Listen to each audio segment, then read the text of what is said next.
اللهم ارضانا بالرضوان والعافية الفرج المسلم وصلاة البيت أجمعين الفاتحة إلى حضرة النبي وسلم سر الفاتحة.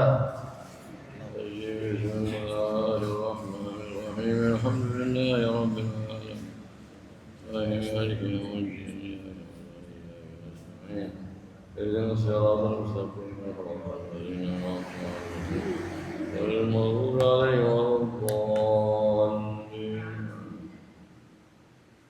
الحمد لله رب العالمين والصلاة والسلام على النور المبين سيدنا مولانا محمد وعلى آله وصحبه أجمعين. أما بعد،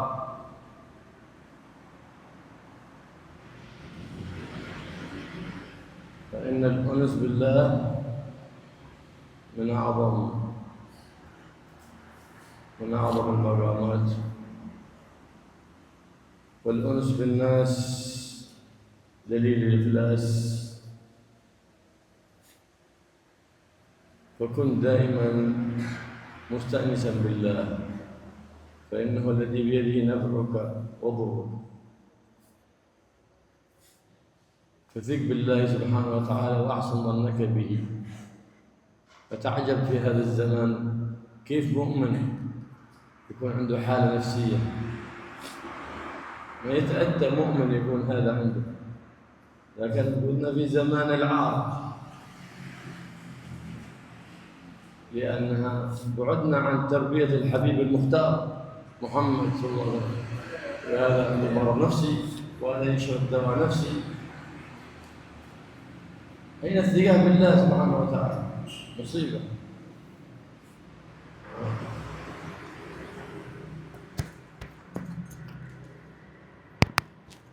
حتى وقيل من كان بالطاعة عند الله قريبا كان بين الناس غريبا. استأنس بطاعة الله، وهكذا كان حبيب الله إذا حزبه أمر أو أحزنه أمر فزع إلى الصلاة، أقبل على طاعة الله صلى الله عليه وعلى آله وصحبه وسلم. نعم. ونحن اليوم إذا بنا حاجة ذهبنا للمخلوق. أول شيء تطرق باب الله. إذا لك حاجة شرع لك النبي محمد صلى الله عليه وسلم قضاء الحاجة. إيش بك مرض؟ قال داووا مرضاكم بالصدقة. يا رب، إنه قد بلغني عن حبيبك محمد صلى الله عليه وسلم أنه قال داووا مرضاكم بالصدقة، وأنا أخرج هذه الصدقة بنية الشفاء لابني، لصديقي، لأخبي، لحبيبي وغير ذلك. أين التصديق بالنبي محمد؟ نصلي ونصوم وقلوبنا بعيدة عن الله. لماذا؟ لأنها بعدت عن تعاليم حبيب الله محمد بن عبد الله صلى الله عليه وعلى آله وصحبه وسلم. فلم نأنس بالله سبحانه وتعالى. وكل دعاء أمرك الله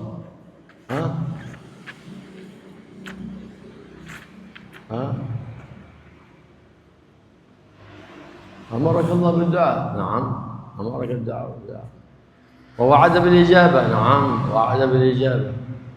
لكن إذا وسطت النبي محمد صلى الله عليه وسلم في قضاء حاجتك حصلت الإجابة حالا. أما ادعوني أستجب لكم. طرح السين والتاء، طرح السين والتاء. أستجب لكم.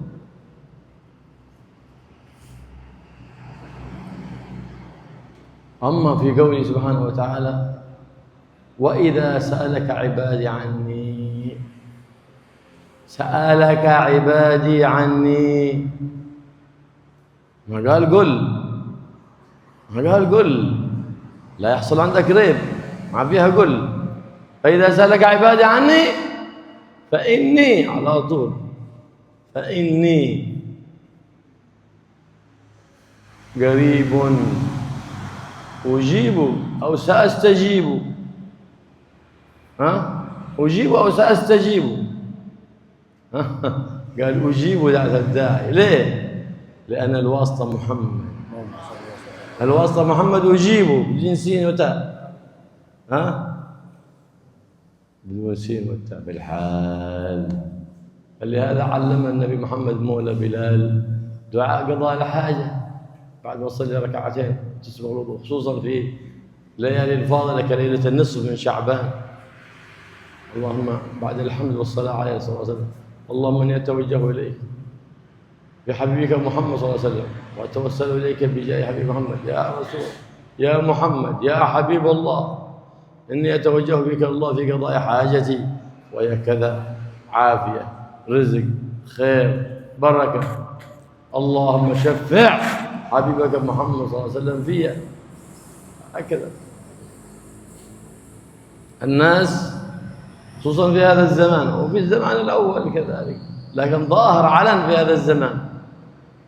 إذا أقبل الإنسان على طاعة الله يقولوا هذا درويش، هذا درويش حجي. هل صارت طاعة المولى سبحانه مستنكرة؟ خصوصا شاب مقبل على الطاعة وبعدك صغير، وهل الموت للصغير ولا للكبير؟ لكن الجهل عم، نسأل الله العافية والسلامة. فمن كان بالطاعة عند الله قريبا كان بين الناس غريبا. كان بين الناس غريبا. ليش؟ لأنه يعيش في زمان الغفلة.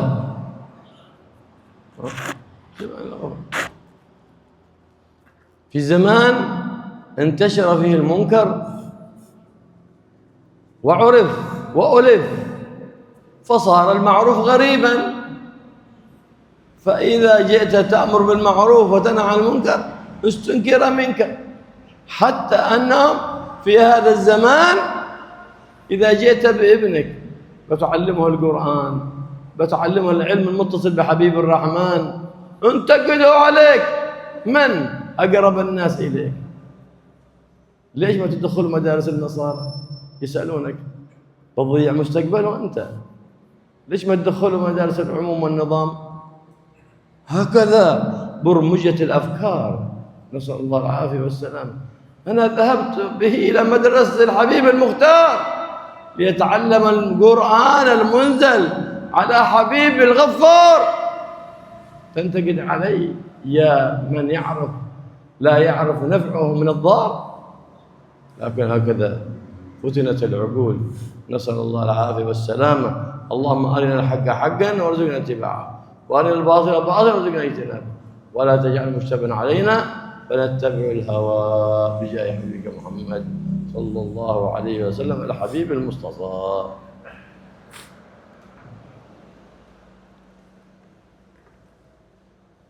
Bismillahirrahmanirrahim. Alhamdulillahirabbil alamin. Allahumma shalli wa sallim ala sayyidina wa maulana Muhammad wa ala alihi wa sahbihi ajma'in. Amma ba'd.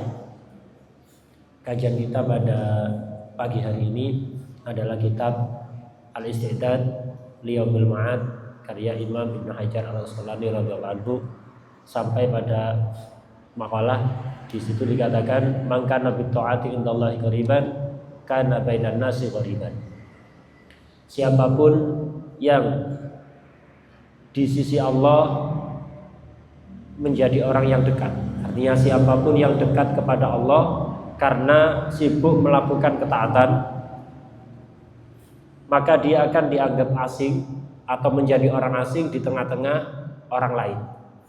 Siapapun yang banyak melakukan ketaatan kepada Allah, menjadi orang yang dekat kepada Allah, maka apa yang terjadi? Dia akan menjadi orang asing di tengah-tengah masyarakat, dianggap orang aneh. Itu yang terjadi di zaman kita sekarang ini.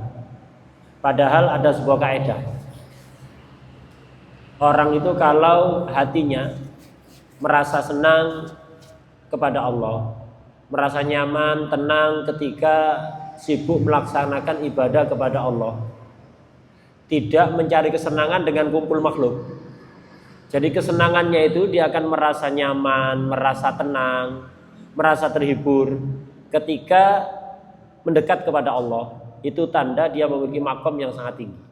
Sebaliknya, Kalau orang itu diam sendiri ada di masjid atau baca Quran atau beribadah kepada Allah, dia merasa nggak nyaman, mencari hiburan, mencari majelis jagongan.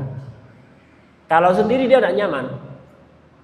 Jadi kenyamanan dia, ketenangan dia ketika kumpul sama orang, ngobrol ngalor ngidul sama orang, ini tanda orang ini tidak memiliki makom sama sekali di sisi Allah Subhanahu wa taala.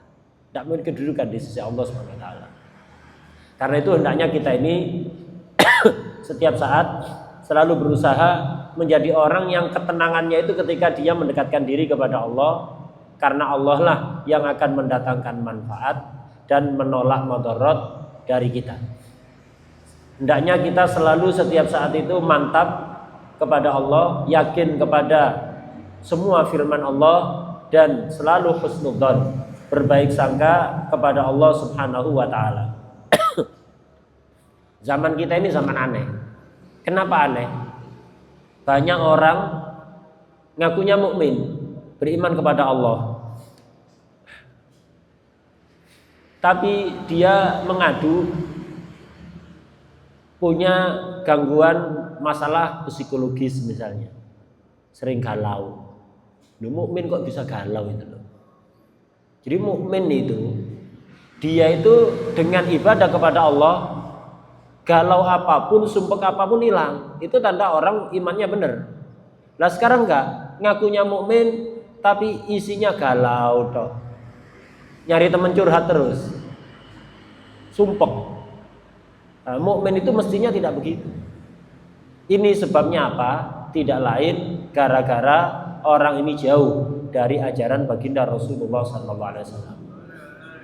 Orang mukmin itu yang ditiru Rasulullah SAW. Rasulullah itu kalau sedang punya masalah yang mengganggu pikiran beliau, apa yang dilakukan? Segera sholat. Begitu sholat sudah plong semuanya, hilang semua hal-hal yang mengganggu pikiran beliau. Mestinya kita begitu, kalau punya masalah langsung mendekat kepada Allah, sholat, lakukan ibadah-ibadah yang lain. Tapi kenyataan kita sekarang, orang-orang muslim sekarang, kalau punya masalah, maka solusi pertama yang dicari adalah di sisi makhluk. Langsung bingung, coba saya hubungi teman saya, bos saya, teman saya. Lah begitu. Jadi yang nyari solusi pertama kali langsung yang ada di pikirannya itu makhluk, bukan Allah Subhanahu wa taala. Contoh, kita sekarang kalau sakit atau ada keluarga yang sakit, maka yang ada di pikiran pertama adalah nyari solusi di dokter. Langsung begitu ada yang sakit, langsung yang ada di pikiran itu langsung pergi ke dokter berobat. Tidak apa-apa, boleh itu. Tapi bukan yang pertama. Yang pertama itu seperti sabda Rasulullah SAW, dawu mardakum bis shadaqah. Obati orang sakit di antara kalian dengan sedekah. Nah, Nabi itu mengajarkan kita begitu. Ketika ada yang sakit, kita atau keluarga kita sakit, pertama yang dilakukan, yang ada di pikiran kita langsung sedekah. Nyari orang untuk dikasih sedekah dengan niat untuk agar supaya yang sakit disembuhkan. Ketika sedekah, katakan, ya Rob, sesungguhnya aku mendengar sabda Nabi Muhammad SAW, obatilah orang sakit di antara kalian dengan sedekah. Ini saya bersedekah ya Allah untuk menjadi perantara kesembuhan bagi penyakit saya atau penyakit fulan atau fulan. Begitu mestinya.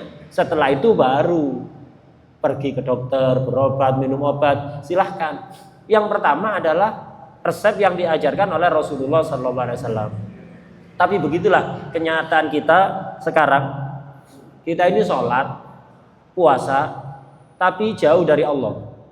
Kenapa sholat, puasa kok jauh dari Allah? Karena jauh dari tuntunan baginda Rasulullah SAW. Begitu juga di antara resep yang diajarkan Rasulullah SAW, kalau punya masalah apapun, doa kepada Allah. Kadang kita itu lupa doa. langsung yang diingat makhluk. Ada yang sakit atau punya problem masalah apapun, langsung yang terpikir dalam hati kita adalah, dalam otak kita adalah makhluk. Mestinya doa kepada Allah, dan lebih-lebih kalau doa itu menggunakan tawassul dengan baginda Rasulullah SAW. Doa kepada Allah itu mustajab, apalagi kalau tawassul pakai penengah Rasulullah SAW. Nah, ini akan menjadi sebab lebih cepat untuk diijabahi oleh Allah Subhanahu wa taala. Dalilnya apa? Di dalam Al-Qur'an. Perhatikan dua ayat doa. Yang pertama, Allah Subhanahu wa taala berfirman, "Ud'uni astajib lakum." Berdoalah kepadaku. Kita berdoa kepada Allah langsung, tidak pakai wasito. Ud'uni. Apa jawaban Allah? Astajib lakum. Maka aku akan mengijabai untuk kalian. Ini ayat yang pertama. Coba ayat yang kedua.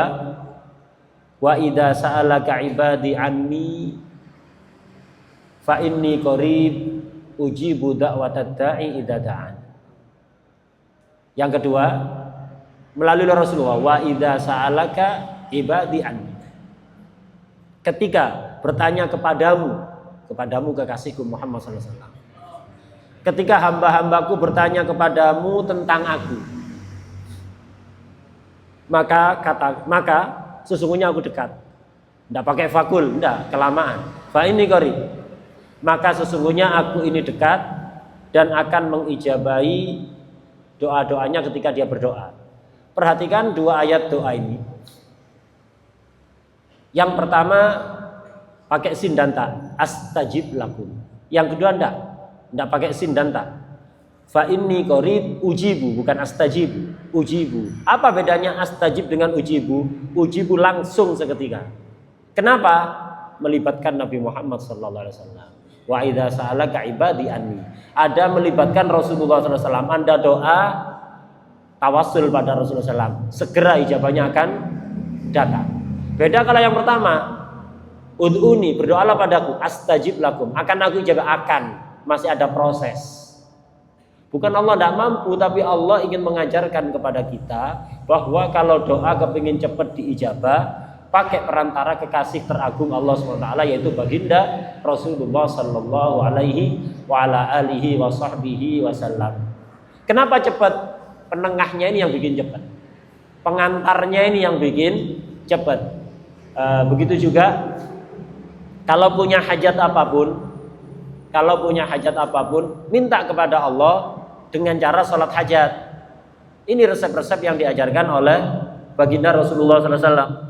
Sholat hajat, khususnya di malam-malam istimewa seperti yang akan datang malam nisfu Sya'ban. Anda punya hajat apa? Urusan agama, dunia, akhirat. Malam nisfu Sya'ban manfaatkan. Tidak harus nunggu malam nisfu Sya'ban, tapi ketika malam-malam istimewa itu akan lebih berpotensi untuk diijabah dengan segera. Nah, lakukan sholat hajat 2 rakaat, kemudian nanti setelah sholat hajat 2 rakaat, doa kepada Allah dengan doa seperti yang diajarkan oleh Rasulullah SAW kepada orang yang buta, yang kepingin penglihatannya dikembalikan. Akhirnya dilakukan sholat hajat dan doa yang diajarkan Rasulullah. Begitu selesai langsung penglihatannya normal lagi, padahal aslinya buta. Ya apa? Yaitu lakukan sholat hajat 2 rakaat. Kemudian setelah sholat hajat 2 rakaat, berdoa kepada Allah dengan doa seperti yang diajarkan Rasulullah kepada orang buta ini. Angkat tangan, ya Allah, sesungguhnya aku menghadap kepadamu dengan perantara kekasihmu baginda Rasulullah sallallahu alaihi wasallam. Wahai junjunganku baginda Rasulullah sallallahu alaihi wasallam, sesungguhnya aku bertawassul kepadamu dan meminta syafaat kepadamu agar Allah segera mengkabulkan hajatku. Sebutkan hajat Anda. Hajatku adalah begini. Setelah itu katakan, ya Allah, terimalah syafaat kekasihmu baginda Rasulullah SAW. Nah, sholat hajat kemudian diikuti doa semacam ini, itu akan lebih cepat untuk diijabah oleh Allah Subhanahu wa Ta'ala. Makalah yang kita baca barusan adalah maka nabi taati indallahi qariban kana bainan nasi qariban. Orang itu kalau dekat kepada Allah karena banyak melakukan ketaatan, maka dia akan menjadi orang asing, dianggap aneh di tengah-tengah masyarakat. Seperti zaman sekarang ini, kalau ada orang itu istiqomah kok uripe ibadah terus, apalagi kalau masih muda, itu oleh masyarakat dianggap aneh, orang aneh. Masih muda kok ibadah, wiritan, masih muda kok banyak puasa, banyak sholat. Emangnya mati itu nunggu tua? Mati itu tidak nunggu tua. Jadi istiqomah itu diperintahkan baik yang sudah tua atau yang masih muda. Tapi ya begitulah masyarakat kita sekarang. Kalau di sebagian daerah orang itu kalau hidupnya cuma untuk ibadah aja dikatakan darwish. Dikatakan darwish kayak gembel begitu. Dikatakan gembel atau yang lain. Karena apa? Banyak melakukan ibadah itu. Nah, begitulah. Contoh yang lain. Zaman sekarang kita ini karena banyak kemungkaran itu menjadi biasa. Istilahnya salah kaprah. Salah tapi kaprah. Banyak dilakukan di masyarakat. Sehingga dianggap sebagai kebaikan. Lebih parahnya lagi kalau diingkari, yang mengingkari yang disalahkan. Padahal perbuatan yang salah. Gara-gara pembiaran akhirnya menjadi terbiasa dianggap kebaikan, justru yang ingkar dianggap mungkar. Salah satu contoh, orang sekarang kalau mengikuti jejak Rasulullah SAW dikritik oleh masyarakat banyak. Bahkan orang-orang terdekatnya akan mengkritik. Kalau ada orang tua punya anak, anaknya kok cuman dimasukkan ke TPQ, diajari Quran, diajari ilmu-ilmu agama, ilmu-ilmu yang sanadnya bersambung pada Rasulullah SAW, nggak didaftarkan ke sekolah formal. Waduh, kiamat. Sak kampung ngomongin, ini apa ini?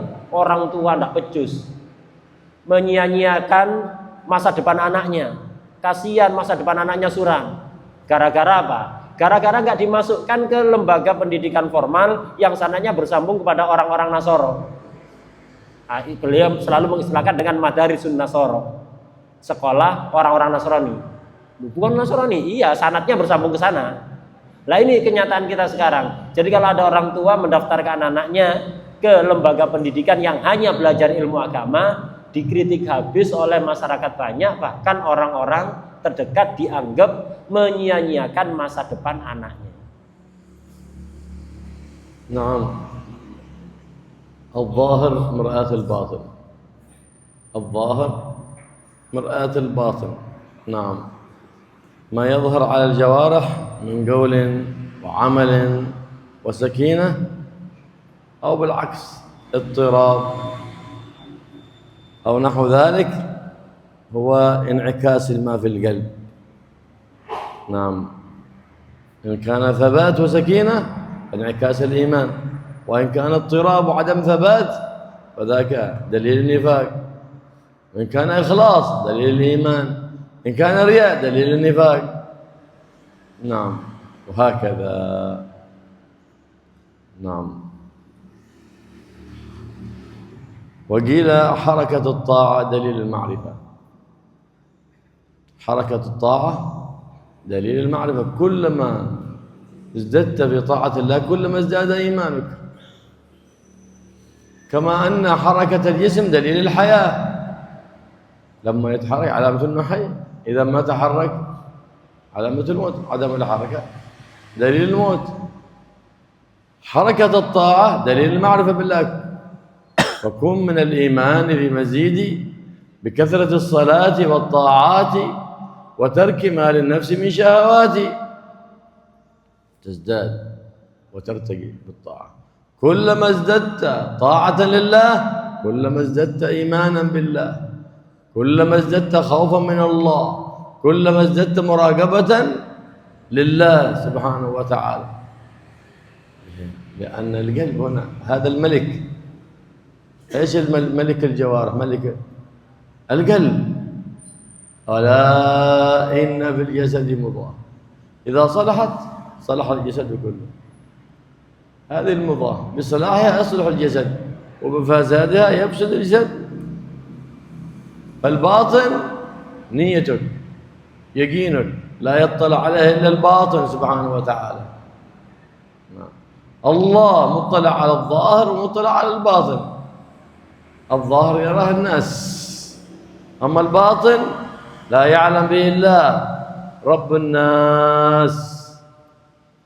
ظاهرك طاعتك في الظاهر، صلاة، عبادة، أخلاق. نعم.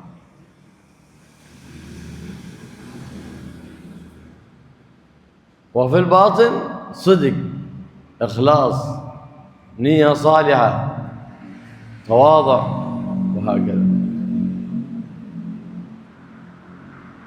فالظاهر يعكس الباطن. لو حاول الإنسان أن يرائي الناس أنه متواضع ومتكبر يفضحه الله سبحانه وتعالى، أنه مخلص ومرائي يفضحه الله سبحانه وتعالى. ليش؟ لأنك إن استطعت أن تكذب على الناس في وقت قصير، عمر الكذب قصير، وقته قصير، فتظهر الله سبحانه وتعالى يأتي في يوم من الأيام يفضحك إن طال الزمان أو قصر. تأتي الفضيحة مهما تكون عند امرئ من خليقة، وإن خالها تخفى على الناس تعلم. أخلاقك في المسجد مع الناس وخارج المسجد هي أخلاقك في البيت مع أولادك. أو في البيت شيطان وعند الناس في المسجد من أحباب الرحمن، هذا المصيبة. له وقت عند الناس تظنه أنه من أولياء الله، ولكن إذا خلا برب الناس كأنه شيطان من أعداء الله، نسأل الله العافية والسلام. نعم.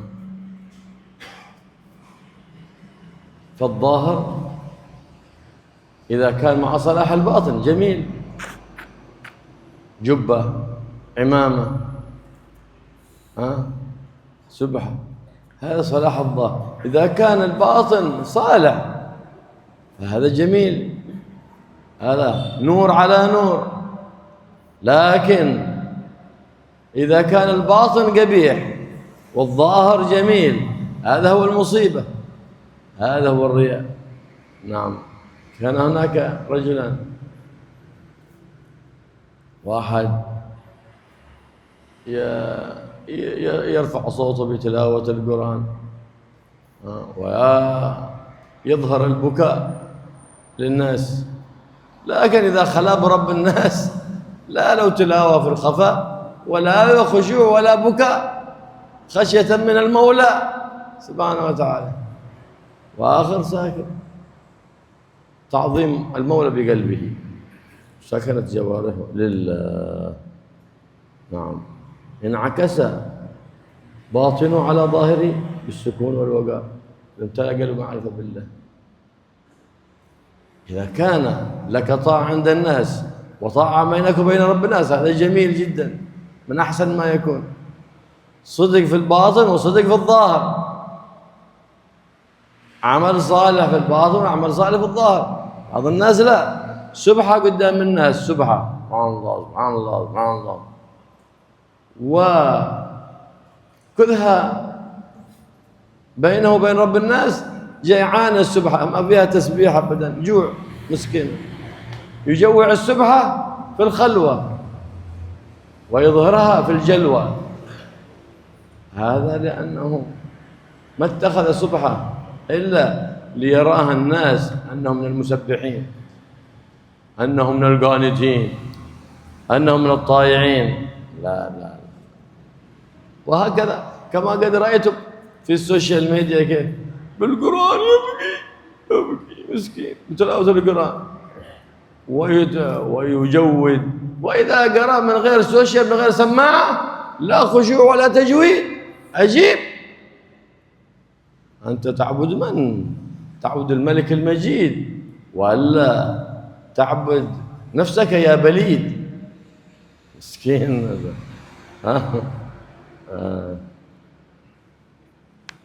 فالظاهر الجميل إن صحبه باطن جميل فزاد الجمال نور على نور. أما الظاهر الجميل إذا لم يصحبه باطن جميل فذاك هو الرياء والنفاق بعينه، نسأل الله العافية والسلامة. مدح رجل في حضرة أمير المؤمنين عمر بن الخطاب رضي الله عنه وأثني عليه خير، فقال أنت تمدحه؟ عرفته أنت؟ هل جاورته؟ هل سافرت معه؟ هل عاملته في الدينار والدرهم؟ قال لا. إذا ما عرفته كيف تحكم عليه أنه خير؟ كيف تحكم عليه أنه خير؟ ما تقدر تحكم عليه أنه خير إلا بالمخالطة، بالمجاورة، بالمعاملة في الدينار والدرهم، أو بالسفر لأنه يسفر عن أخلاق الرجال. نعم. فلهذا كان السلف يكرهون أن يرى الرجل في ظهره خاشعا وفي باطنه غير خاشع، في ظاهره طائعا وفي باطنه غير طائع، في ظاهره مسبحا بالسبحة أو بلا سبحة، في باطنه لا يشغل السبحة، السبحة ميتة في الباطن، لا، هذا ما يحبونه. نعم، هكذا ينعكس عليك. فما أنت عليه في الباطن يظهره الله، وإن حاولت الكذب على الناس يظهر الله، إن طال الزمن وإن قصر، مهما حاولت واجتهدت بتظهر حقيقتك بتظهر. نعم. وإذا أنت صدقت مع الله فأصلحت باطنك أصلح الله ظاهرك. اصدق مع الله، لبست لباس حسن لله أصلح الله باطنك. يلا عاد بشارة أكبر من هذه، عاد بشارة أكثر من هذا. انتظر ملك يخرج من السماء ولا ايش؟ هذه إذا بغيت تشوف ظاهرك من باطنك. هل أخلاقك في خارج البيت هي أخلاقك في البيت ولا تختلف؟ سلوكك في البيت هو سلوكك خارج البيت، وخارج البيت نفس سلوكك. هنا بتعرف أن باطنك يستوي مع ظاهرك، أنت عارف بنفسك. أنت ثباتك عند البلاء هل هو كشكرك عند الرخاء؟ وأنت في العافية وأنت في النعمة شاكر، شكر لله، صح؟ ثباتك عند البلاء، عند المرض، عند الفقر، هل هو كرجاؤك؟ إذا ظاهرك وافق باطنك، فهنيئا لك، الله يزيدك. أنت عند الناس تسبح، تطيع، تعبد، تصلي، تتلو، هل أنت بنفس الهمة إذا خلوت برب الناس أم لا لذت بالطاعة إن خلوت برب الناس والتذذت بالطاعة حتى تراك أعين الناس إذا خالف ظاهرك باطنك؟ فانتبه لنفسك. هل تخاف الناس أو تخاف الله؟ هل لو كان هنا كاميرا من كاميرات الناس فتخشاها مثل ما تخشى كاميرا الله أم لا؟ أنت أعرف بنفسك. لو قدرت كاميرا الآن تصورك، تسجل كلامك، بتأتي بهذا الكلام؟ بتفعل هذا الفعل أم لا؟ قال لا، إذن لا. يكون خوفك من الله أكثر من خوفك من الناس. ما دام كلامي يرضي رب الناس لا أبالي بالناس، فعلي يرضي الناس لا أبالي بالناس. ليه؟ لأنني في سلوكي راضي لرب الناس، مرضي لرب الناس. الله سبحانه وتعالى فمن أصلح سريرته أصلح الله علانيته ومن أصلح علانيته لله مخص أصلح الله سريرته ومن راقب قلبه زكت وعلت جوارحه وارتاحت بطاعة الله وتحركت في طاعة الله فصارت طاعة ديدنه فدليل المعرفة بالله سبحانه وتعالى. فاشتغل بصلاح القلب فإن صلاح الظاهر يتبع الباطن فالله يصلح ظواهرنا ويصلح بواطننا ويجعل ظاهرنا صالح ويدعو الإنسان بهذه الدعوة دائما اللهم اجعل سريرتي خيرا من علانيتي واجعل علانيتي صالحة بجاه حبيبك محمد صلى الله عليه وآله وسلم.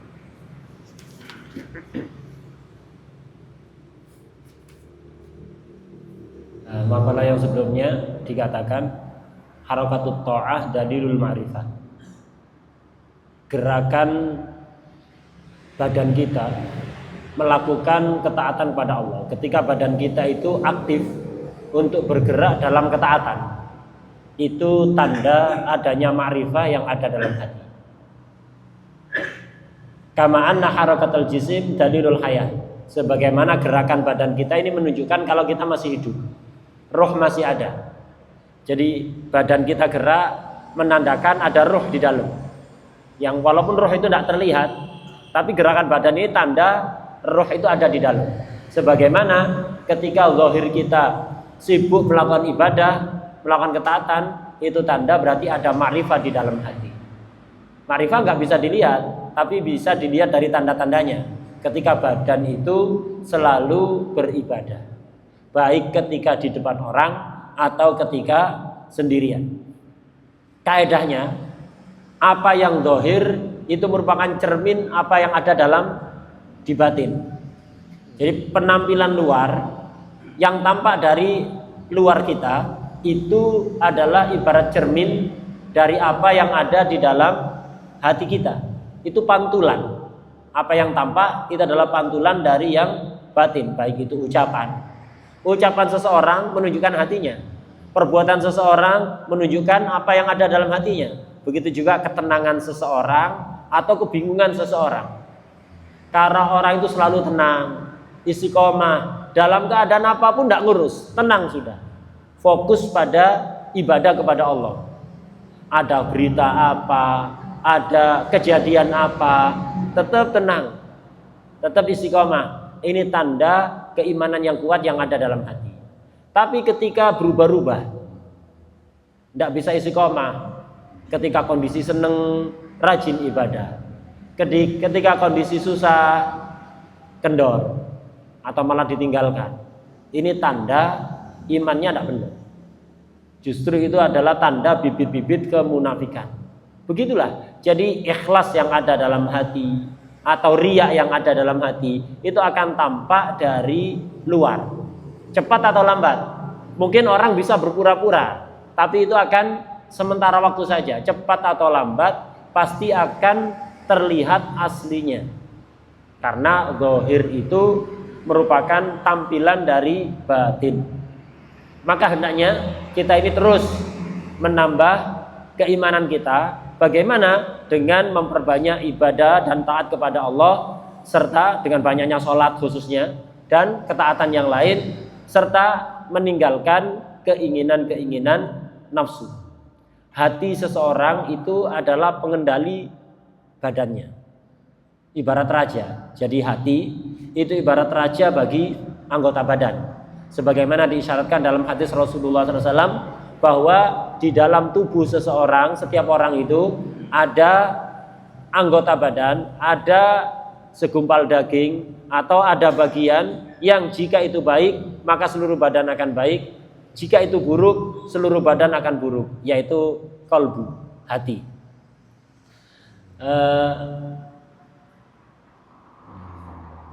Batin kita itu tidak ada yang tahu hakikat batin kita. Tidak ada yang tahu kecuali Allah Subhanahu wa taala. Beda kalau zahir, itu terlihat oleh Allah dan terlihat oleh makhluk. Cuman ya itu tadi. Apa yang tampak pada zahir kita itu tanda dari apa yang ada di batin. Dohir itu seperti kita sholat, kita wiritan pakai tasbih. Nah, ibadah-ibadah dohir. Batin itu seperti ikhlas, tawadhu, dan semisalnya. Orang yang secara dohir menampakkan seolah-olah ikhlas, padahal di hatinya tidak ikhlas, riya, nyari pujian makhluk.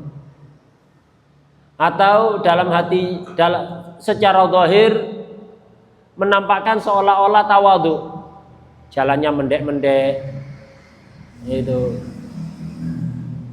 merunduk di hadapan orang secara dohir, padahal di hatinya ada kesombongan, ada rasa dia merasa lebih hebat, lebih baik dibanding orang lain. Ini tidak akan awet. Atau orang omongan luarnya bagus, manis, tapi hakikatnya di hati merencanakan yang tidak baik, beda. Itu cepat atau lambat pasti akan dibongkar oleh Allah SWT. Sebagaimana dikatakan oleh syair, mahmatakun indamri'in min khaliqatin takhfa 'alan nasi wa in khalaha takhfa 'alan nasi tu'lam. Apapun sifat yang ada pada hati seseorang itu suatu saat pasti akan ditampakkan, walaupun dia menyangka dia bisa menutupi secara rapat-rapat.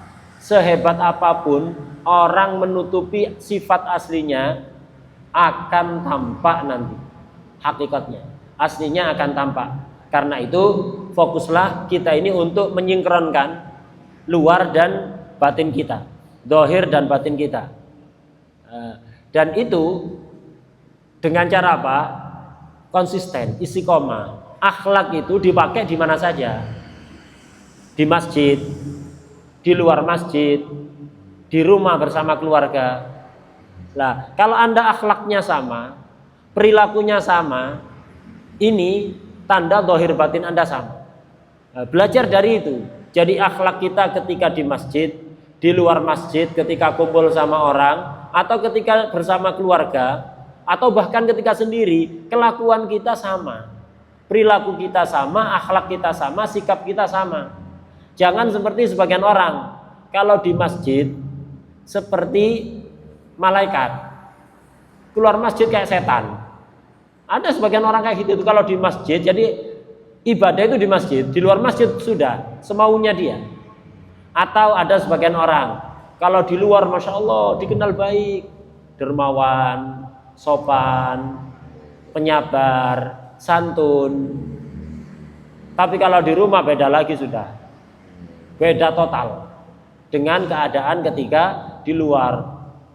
Di rumah gampang marah-marah, semena-mena, diktator, dan semisalnya.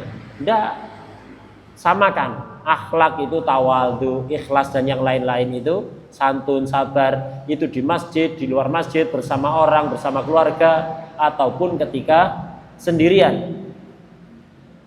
Kita ini, kalau dohir kita penampilannya baik, jika dibarengi dengan batin yang baik, ini merupakan kesempurnaan. Dohirnya bagus, pakai jubah, pakai imamah, pakai pakaian islami, hatinya juga bagus. Maka ini kesempurnaan di atas kesempurnaan, cahaya di atas cahaya. Yang menjadi musibah itu ketika hanya bagus dohir, tapi batinnya rusak. Batinnya rusak. Tapi ada kaidah. Loh, berarti kalau batin kita jelek, kita tidak perlu menghiasi dohir kita, begitu apa? Tidak. Kaedahnya begini. Batin kita itu yang akan memperbaiki Allah Subhanahu wa ta'ala. Caranya bagaimana? Perbaiki dohir lillahi ta'ala.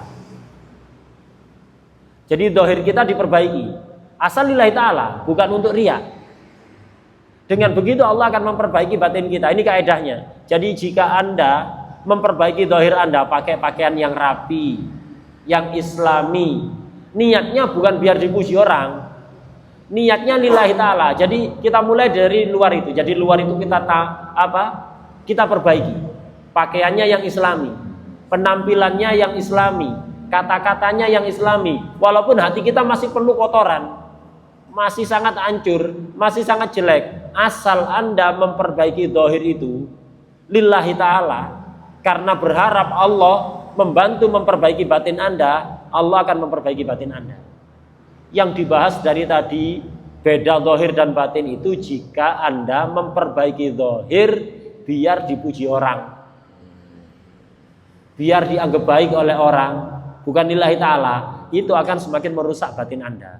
Tapi jika Anda memperbaiki zahir, secara zahir istiqomah dalam ketaatan, penampilannya dijaga lillahi ta'ala, harapannya dengan kita memperbaiki zahir, karena itu yang bisa kita lakukan, harapannya Allah memperbaiki batin kita, itu akan berangsur-angsur memperbaiki batin Anda. Nah, begitu. Jadi jangan disalahpahami, bukan berarti terus kalau hati kita hancur kemudian zahir kita juga kita hancur-hancuran. Enggak. Perbaiki zahir lillahi ta'ala, maka batin Anda akan diperbaiki oleh Allah Subhanahu wa ta'ala. Pokok intinya jangan memperbaiki zahir hanya untuk komentar orang, hanya untuk pamer-pamer ke orang, biar dipuji orang, biar disegani oleh orang. Enggak, itu yang enggak bagus itu. Seperti sebagian orang kalau pas di depan orang atau pakai mic baca Quran itu khusyuk, tajwidnya dimaksimalkan itu. Tapi kalau baca Qurannya Masya Allah bagus, kalau di rumah tidak pernah baca Quran, belduken mushafnya, tidak pernah baca Quran, atau baca Quran itu asal-asalan, tajwidnya nggak dipakai. Tajwid itu dipakai kalau pas ada mic, kalau tidak ada mic udah free tajwid. Itu Qurannya bacanya asal-asalan.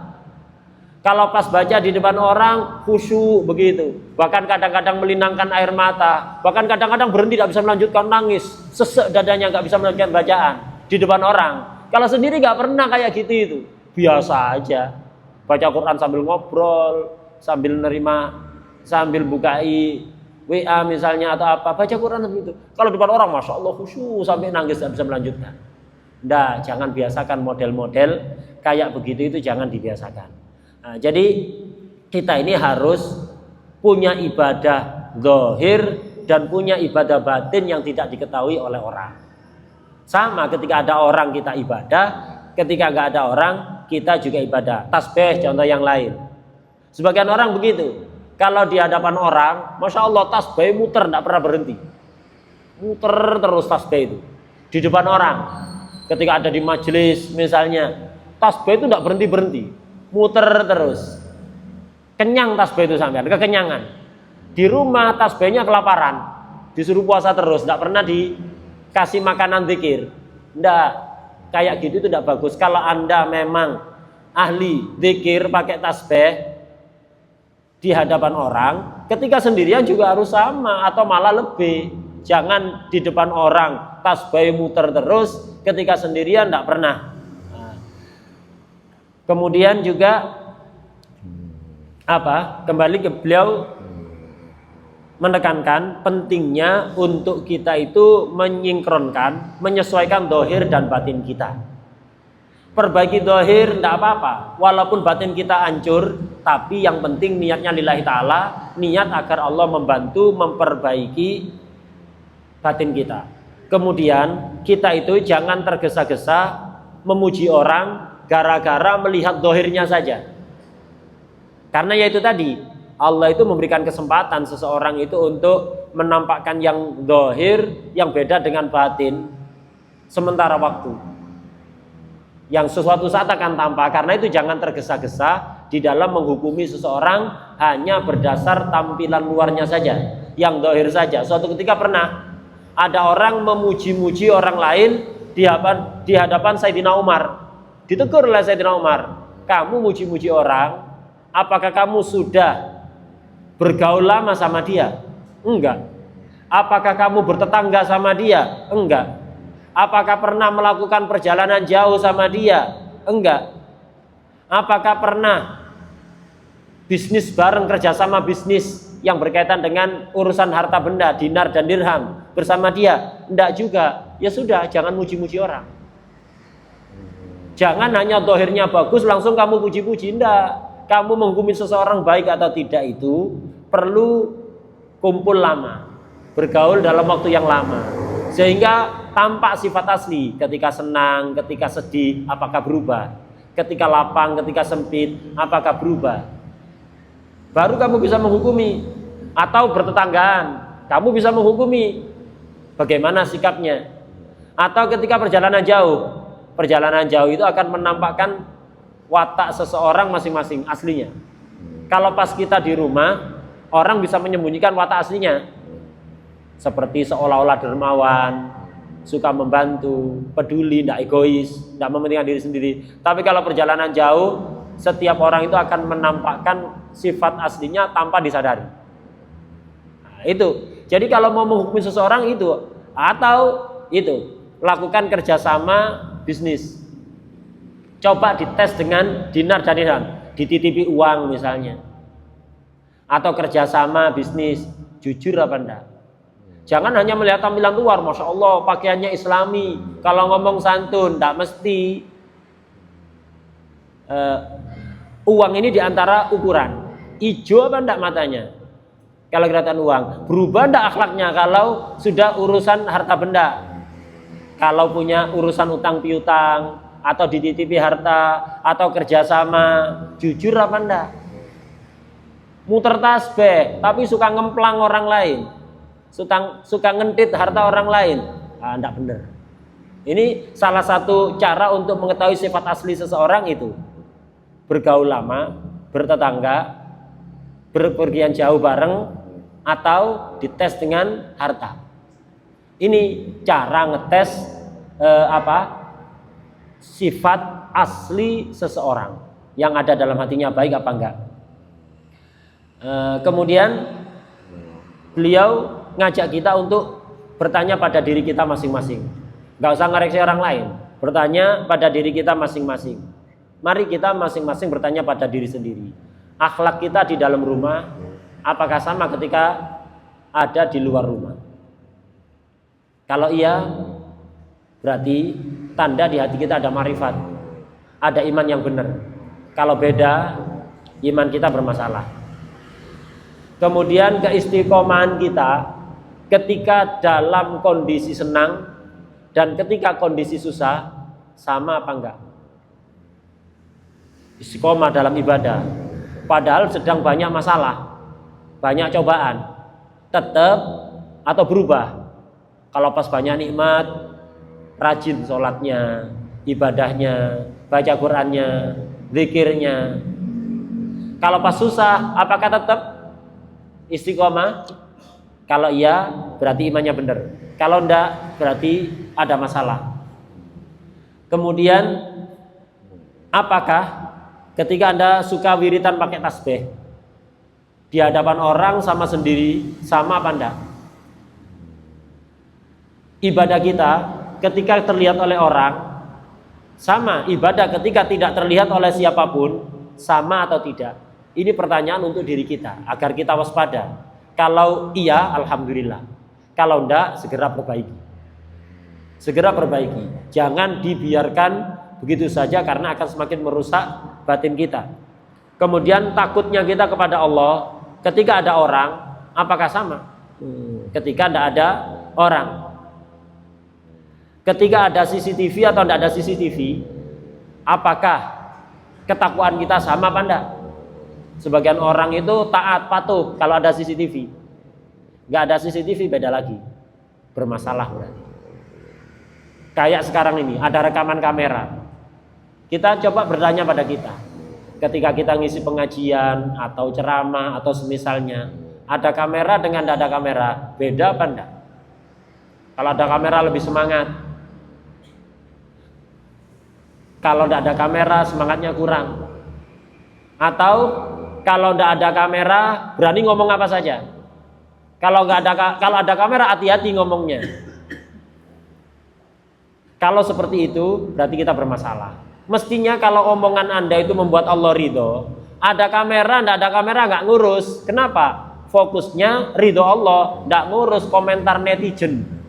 Komentar orang nggak ada urusan. Yang penting omongan membuat Allah ridho. Itu mestinya. Itu salah satu cara untuk kita ngetes diri kita. Bukan, kita nggak usah ngoreksi orang lain, ngetes diri kita. Kalau pas ada kamera atau enggak. Itu apakah omongannya sama? Kalau pas ada kamera, omongan yang ketika nggak ada kamera berani diomongkan ketika ada kamera. Kalau iya, tanda Anda yakin dengan omongan Anda bahwa itu akan mendatangkan ridho Allah Subhanahu wa taala dan Anda tidak memperdulikan komentar orang. Kemudian beliau menasihatkan pada kita untuk sering-sering berdoa dengan doa ini. Allahumma ij'al sarirati atau sariratana khairan min alaniyati waj'al alaniyati salihah bijahi habibil mustafa sallallahu alaihi wasallam. Ya Allah, jadikanlah batinku lebih baik daripada luarku dan jadikanlah luarku sebagai sesuatu yang baik dengan perantara baginda Nabi Muhammad sallallahu alaihi wa ala alihi wa sahbihi wasallam. يا رب العالمين أعزنا وفي ديننا شهادنا وعليك توكلنا واعتمادنا وثبتنا على نهج الاستقامة وعدنا في الدنيا من بعد الندامة يوم يعفى عنا ثقل الأوزار وزنا عيشة الأبرار وزنا واصرف عنا شر الأشرار وعسر رقابنا ورقاب آبائنا وأمهاتنا وأولادنا وأخوانا وقراباتنا يا رب عشيرتنا من النار يا عزيز يا غفار يا سيدنا محمد النبي المختار وعلى آله وصحبه لنا بالعلم زينا وكرمنا بالتقوى جمعنا بالعافية وعينا بالسلام اللهم لنا والوالدين صلى الله على سيدنا محمد النبي وعلى صحبه وسلم والحمد لله رب العالمين وسلم الفاتحة وإلى حول